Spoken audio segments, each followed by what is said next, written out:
Saudara Ibunda Presiden ke-6 Republik Indonesia Susilo Bambang Yudhoyono yang meninggal Jumat lalu dimakamkan di Taman Pemakaman Umum Tanah Kusir.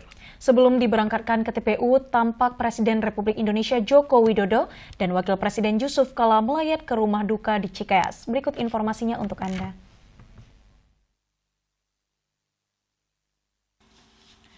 Duka mendalam kembali dirasakan Presiden RI ke-6 Susilo Bambang Yudhoyono. Belum genap 100 hari meninggal istrinya, kini SBY ditinggal pergi oleh ibundanya, Siti Habibah binti Abdul Qohar pada hari Jumat lalu.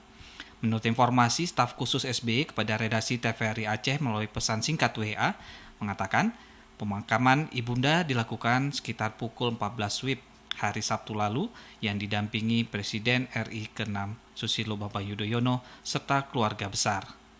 Selain itu, tampak juga Menteri Agama Lukman Hakim Saifuddin. Peti jenazah langsung dimasukkan ke tanah untuk dikuburkan pada pukul 14.19 WIB. Ibunda SBY sendiri sebelumnya berada di Rumah Sakit Mitra Keluarga Cibubur menjalani perawatan. Tim Liputan TVRI Aceh melaporkan.